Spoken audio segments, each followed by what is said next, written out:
Catalina out here. Thinking about taking a swim over there in a while. Maybe not.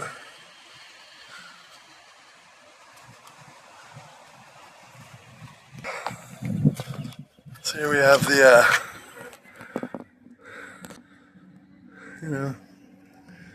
one of those restoration houses with a little simulated lighthouse type of thing up there to give it a nautical look. Let's face it, it's just another, old house they kind of restored. A little, back in the day, you had outhouses in the back. You'd go through the backyard, go a little thing like that to the outhouse because they didn't really have plumbing for outhouses. So it was hectic for people when it was cold. They'd have to go out in the cold to use the restroom like that. Yeah, that's probably what those are. Like that thing right there. Why do you say it like that? It's just how it was. So you have people come here, and a lot of Mexicans come here from Pedro and get drunk and these things. And, nothing wrong with that. They like their cerveza, tequila. Nothing wrong with that. I've always got along with them, since I was young. When I was younger in Redondo, all the parents would tell their kids, you stay away from the Mexicans. I was friends with all of them. They all liked me. So I wasn't prejudiced against anyone, they were pretty cool to me. Back then they were lowriders, and it wasn't really like a gang kind of, but it's like they weren't out to hurt people or peddle drugs, maybe a little marijuana or whatever, but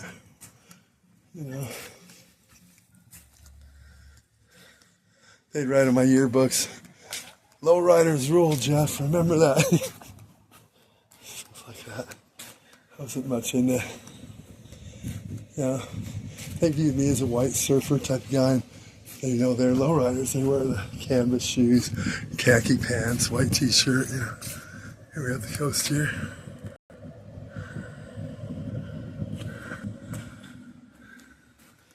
So I always got along with them, got along with them really well. They liked me. I liked them.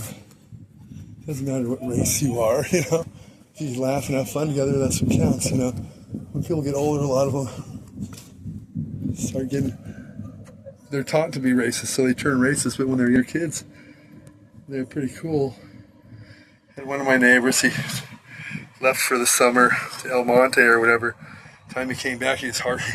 I taught him skateboarding and all that, going out in the water, and I was teaching him the cool side of life. He went skateboarding with me, and he came back. He wouldn't even look at me. Him and his brother turned real lowrider. They both did. He turned into like Mr. Lowrider. I guess he was conditioned, told, no, you don't talk with the white people. That's not my thing. So it was kind of awkward, but that's what he did. He came back with the net in his hair, and the khakis. No more skateboarding, Pretty cool. I'll get another view from over.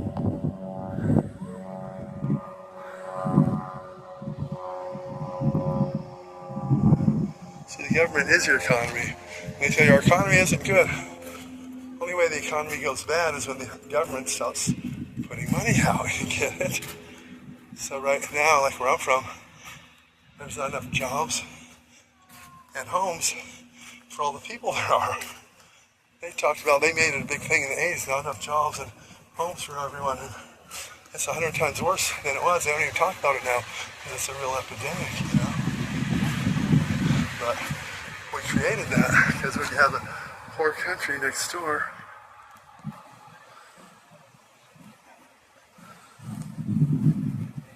and they're looking for a better place, they come here. The women and stuff, they have kids. They come here and they get a home, food stamps, money, medical for them and their kids. That's like living high on the hog in Mexico. They're dirt poor. It's hard. It's hard there. I mean, they're barely getting by, and jobs hardly pay anything. Most of them take buses, which they're really not buses. They're just kind of like broken down vans that people run shuttles out of to get to work and stuff. You see how they live there. See, we only know the tourist side, you know. Cancun and stuff like that. You know, Cabo San Lucas and everywhere. It's nice in those areas. We don't realize that if you go through the regular parts of town, it's really, you know, and it's hard for them. So they come here. Why not? We have an open border. No one's stopping them. They come here. They're coming here for a better place. I would do it too if I was them. Can't blame them, you know. See, our government leaves the border open because they make money from that. You see, the more people like that, yeah, more people without homes, they get funded by the federal government to open things to run offices to help fill them out forms and to get them housing and this and that. There's more of them out there than you'd think. Most of them in the LA areas, they get funded, say, $5 million a year to run an office to help these people. They get many of them. It only costs them about $250,000 a year to run it. You know, they lease a beat up old building, molded out building. They hire a couple of Hispanic bilinguals, and they buy some used office equipment. It costs pennies to run it. And they take what's on the top. A lot of money to be made by them. Then they let more in. They have to open more, and they got to open more here and there. You know, there's certain people that they got 3 offices under their belt. They sit up there on the hill doing nothing. They're bringing in a couple of $1 million a year like nothing, you know, for doing nothing. So, you know, imagine that. This is why we left the border open. And then we say we're going to give them amnesty if they've been here for at least 4 years. Amnesty means make them a citizen.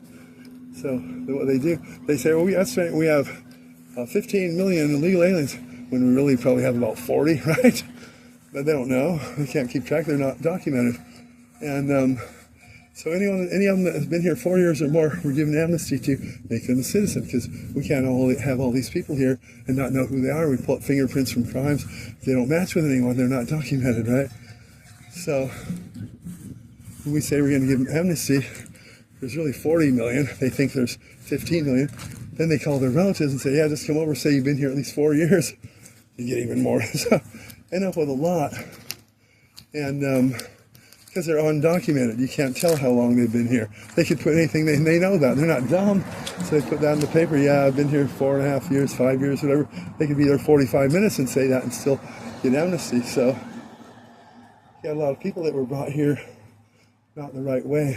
You know, they jumped the border to get here. And see, when you're indoctrinated in the proper way and you're brought in the proper way, and they shake your hand, you get the booklets, it's all official, proud to be an American.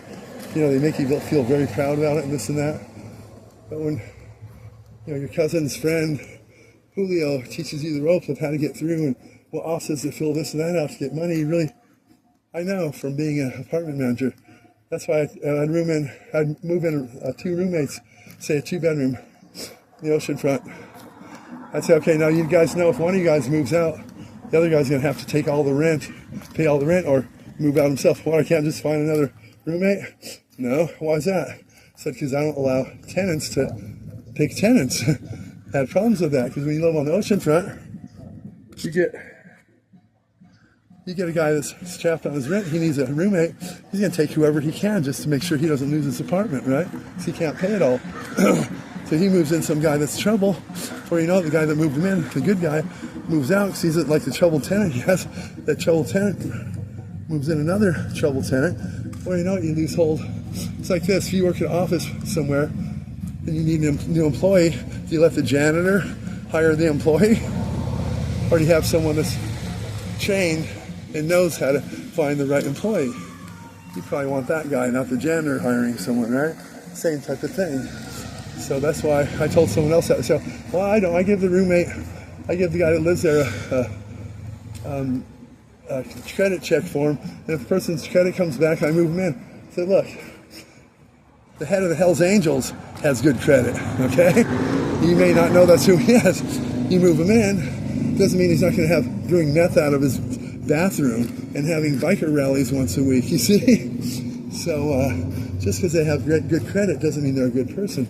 I've had tons of tenants, not tons of, a handful of tenants that have had good credit, really good credit, but they're not the best tenants at all. So, you know, I don't allow tenants to find tenants. Does that make sense?